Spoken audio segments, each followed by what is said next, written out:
Só pontuando aqui, pastor, já interrompendo o senhor, mas sem querer interromper, o senhor teve uma fala, todas as falas aqui foi interessante, mas eu gostei muito quando o senhor disse que o maior falso profeta da Bíblia, ele não profetizou em verdades, ele profetizou verdade, mas a sua Ele motivação... falou sobre Jesus. Mas a sua motivação o caracterizou como falso profeta. Isso quer dizer que existem muitos falsos profetas hoje que falam verdades bíblicas com princípio, mas a sua motivação o caracteriza como falso profeta. Tá errado. Eu vou te dar um exemplo aqui. Tem muita gente que chega assim, não, vai lá na irmãzinha, que ela tem todos os dons, que ela revela tudo. Isso acontece muito em igreja pentecostal. Tem na minha igreja. A irmã da revelação. Agora, preste atenção nisso. Eu quero falar para quem é ouvinte aqui do podcast, eu acredito. Cuidado com gente que vê o invisível e não enxerga o visível na cara dele. Então, tem muita gente que diz assim, ó, Deus me disse, Deus me revelou, tive um sonho, o Espírito Santo falou comigo, eu tive uma visão, e aí ele vai dizer, são infantilidades hoje evangélicas. Pastor, minha esposa está desviada, e aí foi revelado que fizeram macumba para ela. Fizeram um trabalho. Quer dizer, a pessoa acredita mais na macumba do que no poder da oração. Acredita mais no feitiço, isso tudo pega, mas não pega na vida do crente. Isso não tem valor sobre a vida do povo de Deus, não vale encantamento. O que significa isso? Não tem valor, não pode me atingir. Tiago 4,7 diz, obedeça a Deus, resista ao diabo, ele vai fugir de vós, ele não vai te perseguir, o diabo está me perseguindo. Então tem muita gente que chega bem e fala assim, pastor, Deus me revelou e não cumpriu. Eu falei, o quê? Falará o Senhor e não cumprirá? Pô, nem um tio, nem uma vírgula da palavra de Deus vai ser tirado, sem que se cumpra. Então tem muita gente que chega para você com aparência de profeta e não é nada. O que essa pessoa quer? Aí eu volto ao tema aqui. Ele quer receber uma honra profética. Olha lá o profeta da igreja. A popularidade, né? Esse é o pecado. Eu falei para você que o dom não é um prêmio. O dom, ele não é uma medalha que você ganha porque você se comportou bem. Ele só serve para a edificação dos outros. O dom mais egoísta que tem é o dom de línguas. Aquele que fala em línguas, fala com Deus, edifica a si próprio. Mas se houver quem interprete, aí ele edifica todo mundo. Então, tem o dom de interpretação de línguas, é um dom que edifica a todos. O dom de línguas, eu vou lá falar em língua, estou falando em mistério. Eu vou à minha igreja, a gente fala em línguas, mas eu edifico a mim. Agora, quando eu falo com alguém que pode interpretar, esse é um dom raríssimo, conheço pessoas disso, mas é um dom que edifica os outros. O dom de sinais e maravilhas edifica os outros. Você vê que Eliseu, ele faz 20 milagres, não faz? 20. Eliseu, ele pega a porção dobrada do Espírito que está em Elias. Elias, você vai contando na Bíblia, 1 Reis, 2 Reis, Elias faz 20, dependendo de como você conta, Elias faz 10, perdão, faz, dependendo de como você conta, tem 11, tem uma pegadinha ali, e Eliseu tem 20, ou dependendo de como você conta, tem 22. Ele produz o Espírito ali, ele tem uma unção que é dobrada, é um direito de primogenitura. O que a igreja quer? Quer que a unção seja para si, a unção é para os outros. Elias cura todo mundo, Eliseu cura a filha, o filho da moça que faz o quartinho para ele. A viúva, mas ele não cura a si próprio.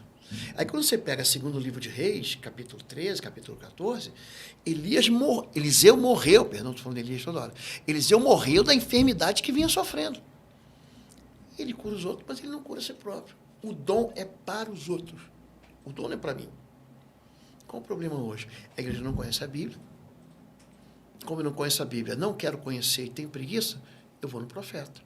E aí prolifera um monte de profetada na igreja que só machuca. Deus disse que eu ia casar com a loura. Pô, casei com a morena.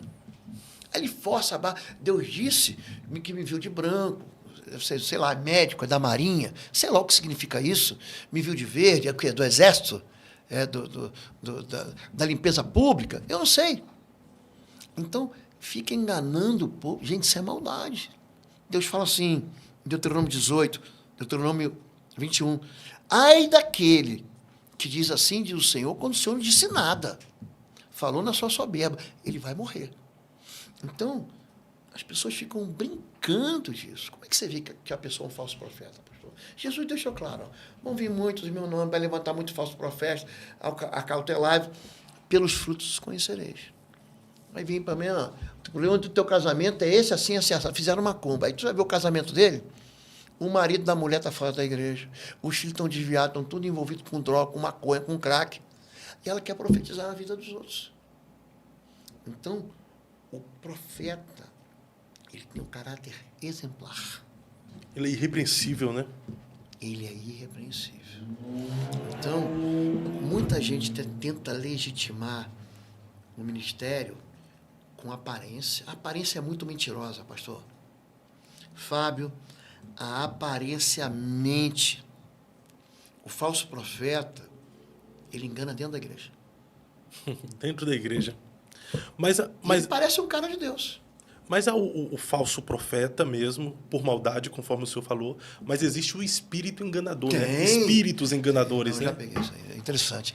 Eu no sul do país, eu já tive alguns eventos. Um mais interessante foi o seguinte, pastor, é o espírito do erro, é o demônio do erro. Perto do interior, eu cito algumas cidades aqui, no interior do Rio de Janeiro, subindo para o Espírito Santo, no Rio Grande do Sul, descendo ali para a região de Montenegro, já peguei casos muito semelhantes. Então, eu cheguei na igreja, em Governador Valadares, Minas Gerais. Não, isso aqui é o profeta da igreja, endemoniado.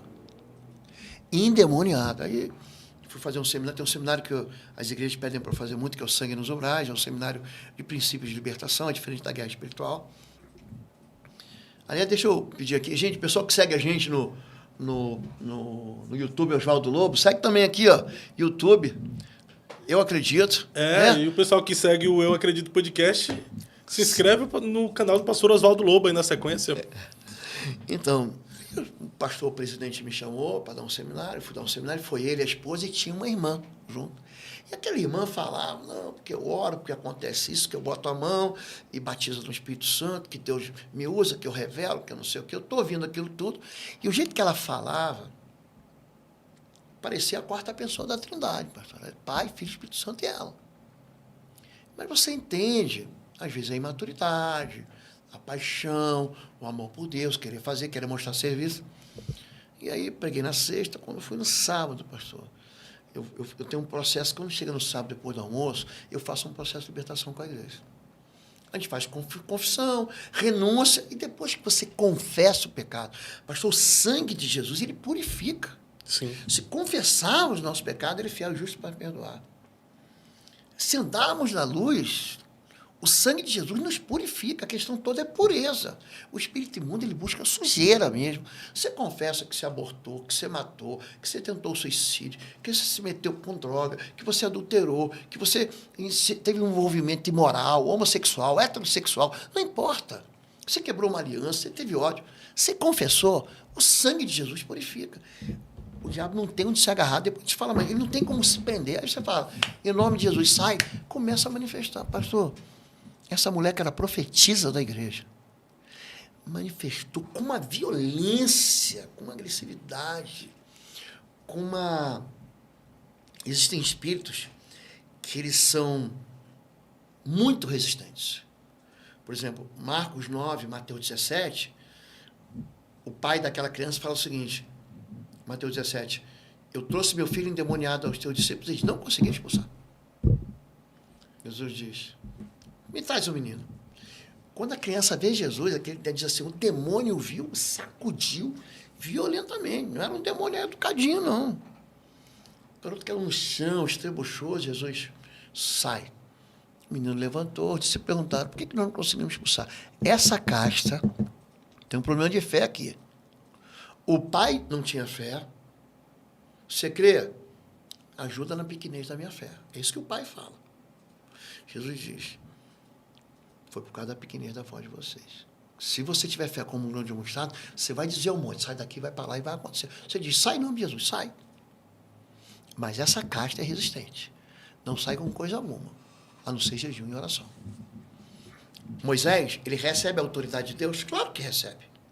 Em Êxodo capítulo 7, verso 1, Deus fala assim, eu te dou a minha autoridade, e tu serás como um Deus para Faraó. Aí Moisés chega diante de Faraó, assim diz o Senhor, deixe meu povo ir. O Faraó diz, não deixo. Aquilo ali era uma casta demoníaca, pastor. E aí, a água é transformada em sangue. Aí ele vai a segunda vez, assim diz o Senhor, deixe meu povo ir. Ele diz, não deixo. E aí as pragas vão sendo derramadas. A praga final qual é? É a praga do sangue. Pega o cordeiro agora. Apontava para Jesus. Pega o sangue, lança nos umbrais. Toda família que estiver debaixo do sangue, o anjo da morte vai passar e não vai causar dano. Agora, a família que não tiver, o primogênito vai morrer. Gente, aquela última, o sangue do cordeiro, é por isso que Apocalipse, capítulo 12, verso 10, vai dizer, eles venceram pelo sangue do cordeiro e pela palavra do seu testemunho, e não amaram suas vidas até o fim. O sangue é uma ferramenta que bota o inferno de joelhos. Mas é uma ferramenta que se usa com fé. Quando aquela moça ficou endemoniada, o próprio pastor, ele falou, pastor, eu vou parar o seminário aqui. Porque foi um escândalo. A igreja havia como uma profetisa. Numa outra igreja... Seria como aquela menina que Atos 16. Revelou Paulo e Silas, então. O que acontece em Atos 16? Tem uma escrava, ela era uma pitonisa, a maneira de você falar de uma adivinha, ela dava muito dinheiro. Uma vidente, né? Uma vidente. Ela dava muito dinheiro para os seus donos e ela vinha atrás de Paulo. O que é interessante, se você pegar Atos 16, Paulo vai ser preso ali. É ali que ele é preso, o carcereiro se converte. É ali que vem a expressão, crê no Senhor Jesus, será salvo tu e a tua casa. Atos 16, 31. Mas em Atos 16, 16, diz assim, essa mulher seguia o apóstolo Paulo, nos seguia, porque ali tem alguém relatando, é Lucas, né? Lucas está escrevendo, está relatando, né, o livro de Atos.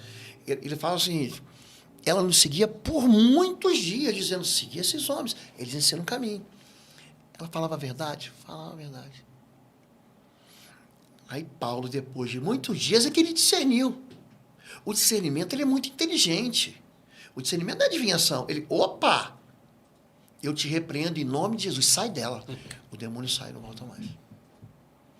Então, aquela mulher, apesar de falar a verdade, ela estava possessa. Existe um processo de libertação aí.